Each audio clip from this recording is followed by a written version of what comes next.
તમામ વડીલોને મારા નમસ્કાર. જોઈએ આજના મુખ્ય સમાચાર. અરબ સાગરમાં વર્ષ 2025નું પહેલું સાયક્લોનિક શક્તિ સક્રિય થઈ રહ્યું છે. વાવાઝોડાને લઈને ભારતીય મોસમ વિભાગ દ્વારા જાણકારી આપવામાં આવી છે.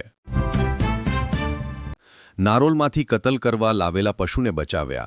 મધરાતે રખડતા પશુઓની ચોરી કરીને ગેરકાયદે કતલનો ચાલતો ગોરખધંધો પોલીસને થાપ આપીને ડ્રાઈવર સહિત 2 ભાગી ગયા. ગુજરાતમાં ઘણી જગ્યાએ ખાણીપીણીની બનાવટી વસ્તુ ઝડપાતી હોવાની ઘટના સામે આવતી હોય છે. ત્યારે પેંડાના શોખીને ચેતી જજો. ભાવનગર સિહોરમાંથી નકલી દૂધનો માવો બનાવતી ફેક્ટરી ઝડપાઈ છે. ફૂડ વિભાગની ટીમે 1220 કિલોગ્રામ નકલી દૂધનો માવો કબજે કરી સંચાલકની ધરપકડ કરી છે. રાજકોટમાં બીમારીથી કંટાળીને માઉન્ટેન પોલીસ લાઇન ક્વાર્ટરમાં રહેતી મહિલા કોન્સ્ટેબલે જીવન ટૂંકાવ્યું. મહિલા કોન્સ્ટેબલે ઝેરી દવા પીધી. વડોદરામાં દબાણ ખાતાની ટીમે સામાન ફેંકી દેતા રસ્તા વચ્ચે સૂઈ ગયો ફેરિયો. Video viral.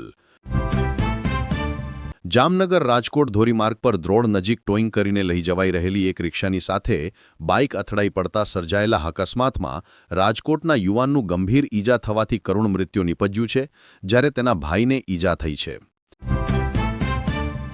જામનગર શહેર અને દરેડ વિસ્તારના ગઈરાત્રે પોલીસે જુગાર અંગે 3 સ્થળે દરોડા પાડ્યા અને 18 આરોપીઓની અટકાયત કરી લઈ રોકડ રકમ તેમજ જુગારનો સામાન કબજે કર્યો. વડોદરામાં કાલે દિવ્યાંગ ગરબા મહોત્સવ યોજાયો. સાંજે 7થી રાત્રિના 10:30 સુધી શુભાનપુરા વિસ્તારમાં શિશુ ગરબા ગ્રાઉન્ડ, ઝાંસીની રાણી મેદાન ખાતે દિવ્યાંગ ગરબા મહોત્સવમાં 4000થી વધુ દિવ્યાંગ ખેલૈયા ગરબાની રમઝટ બોલાવી. સાબરકાંઠા અને અરવલ્લી જિલ્લામાં બીજેડ ગ્રુપે ઊંચા વળતરની લાલચ આપીને રોકાણ કરાવીને કૌભાંડ આચર્યું હતું. બીજેડ જેવી વધુ એક સ્કીમે રોકાણકારોને રોવડાવ્યા છે. આ મામલે હિંમતનગર બી ડિવિઝન પોલીસ સ્ટેશનમાં 11 રોકાણકારોએ કુલ ₹3,42,82,000ની છેતરપિંડીની ફરિયાદ નોંધાવી છે. બનાસકાંઠાના માવસરી પોલીસ સ્ટેશનમાં નોંધાયેલા એક અત્યંત ચકચારભર્યા અને વિચિત્ર કેસમાં ગુજરાત હાઈકોર્ટે મહત્વનો ચુકાદો આપ્યો છે. એક જ જ્ઞાતિના યુવક-યુવતીએ પ્રેમલગ્ન કર્યા બાદ યુવતીના પરિજનોના વિરોધને કારણે ખુદ પત્નીએ પોતાના પતિ સામે દુષ્કર્મની ફરિયાદ નોંધાવી હતી.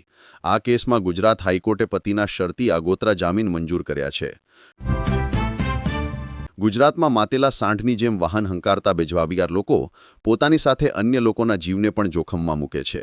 રાજ્યમાં એક વર્ષમાં 6594 વ્યક્તિના ઓવરસ્પીડથી અને 816ના બેદરકારી ભર્યા ડ્રાઇવિંગ ખોટી રીતે ઓવરટેક કરવાથી મૃત્યુ થયાનું સામે આવ્યું છે. મિત્રો, આગળના સમાચાર પહેલા એક વિનંતી છે. જો હજી તમે અમારી ચેનલ વિશ્વદર્શન સબસ્ક્રાઇબ નથી કરી તો કરી લેવા નમ્ર વિનંતી છે. છિંદવાડામાં 9 બાળકોના મૃત્યુ બાદ મધ્યપ્રદેશમાં કોલ્ડ્રીફ કફ સિરપ પર પ્રતિબંધ લગાવી દેવાયો છે. પ્રદેશના મુખ્યમંત્રી મોહન યાદવે આ સંબંધે નિવેદન જાહેર કરીને કહ્યું કે ગુનેગારોને છોડવામાં નહીં આવીએ. નેશનલ હાઈવે પર QR કોડવાળા પ્રોજેક્ટ ઇન્ફોર્મેશન સાઇન બોર્ડ લગાવવાની જાહેરાત કરી. આ નવી પહેલથી હાઈવે પરથી પસાર થનારા અનેક લોકોને મોટી રાહત મળશે. તેઓ QR કોડ દ્વારા લોકેશન ઇમરજન્સી હેલ્પલાઇન નંબર સહિતની માહિતી સરળતાથી મેળવી શકશે. આવતીકાલથી દેશભરમાં નવી ચેક ક્લિયરિંગ સિસ્ટમ અમલમાં આવી, જે ચેક ક્લિયરિંગ સિસ્ટમને નોંધપાત્ર રીતે ઝડપી બનાવી.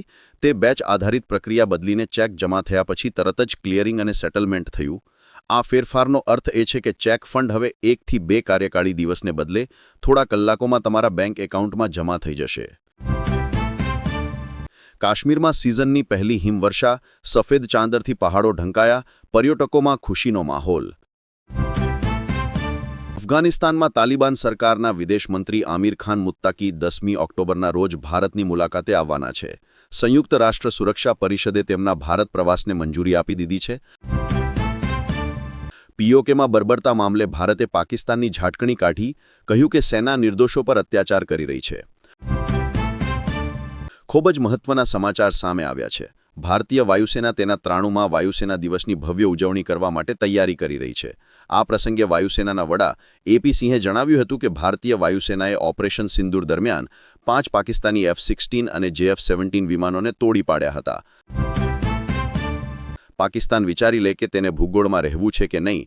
આતંકવાદ મુદ્દે ભારતના સેના પ્રમુખની ચેતવણી. ગાઝા અંગે ટ્રમ્પના પીસ પ્લાનને વડાપ્રધાન મોદીએ ખુલ્લેઆમ સમર્થન. કહ્યું કે ભારત શાંતિની પડખે છે. અમેરિકા ક્રૂડની ખરીદી મુદ્દે દબાણ બંધ કરે, ભારત અપમાન સહન નહીં કરે. ભારત સાથે વ્યાપાર ખાદ સરભર કરવા રશિયન પ્રમુખનો તંત્રને આદેશ. વડાપ્રધાન મોદી બુદ્ધિશાળી નેતા છે, ભારતને નુકસાન થાય તેવા પગલાં ક્યારેય નહીં લે. પુતિનનું નિવેદન. આવકવેરામાં રાહત અને ત્યારબાદ ગુડ્સ એન્ડ સર્વિસીસ ટેક્સ એટલે કે જીએસટીમાં ઘટાડાને પગલે ભારતના ઉપભોક્તાઓ મોટા ખર્ચ કરવા માટે ઉત્સાહી થયા હોવાનું રિઝર્વ બેંક ઓફ ઇન્ડિયાના છેલ્લા સર્વેમાં જણાયું છે. ઓગસ્ટ-સપ્ટેમ્બરમાં અમેરિકાથી ક્રૂડની આયાતમાં નોંધાયેલો તીવ્ર ઘટાડો. પામ ઓઇલના સ્થાને રિફાઇનરીઓ દ્વારા સોયા ઓઇલની ખરીદી વધતા સપ્ટેમ્બરમાં પામ ઓઇલની આયાત ઘટી 4 મહિનાની નીચી સપાટીએ પહોંચી ગઈ. નકલી ઘી બનાવતી 3 ફેક્ટરીઓ ઝડપાઈ છે. ફેક્ટરીમાં બ્રાન્ડેડ ઘીની આડમાં નકલી ઘી બનાવવા અને વેચવાનો કૌભાંડનો ઘટસ્ફોટ થયો હતો. સુરત એસઓજીની ટીમે ચોક્કસ બાતમીના આધારે આ સફળ ઓપરેશન પાર પાડ્યું હતું, જેમાં 1.20 કરોડનો મુદ્દામાલ જપ્ત કરી 4 આરોપીઓની ધરપકડ કરી છે. આજના મહત્વના સમાચાર અહીં પૂરા થાય છે. વડીલો, તમને અમારા સમાચાર કેવા લાગ્યા એ જરૂર જણાવજો. જો તમે દરરોજ સમાચાર સાંભળવા માંગતા હો તો અમારી ચેનલ વિશ્વ દર્શનને લાઇક કરો, શેર કરો અને સબસ્ક્રાઇબ જરૂર કરજો. મળીએ કાલે નવા સમાચાર સાથે. ધન્યવાદ. જય હિન્દ.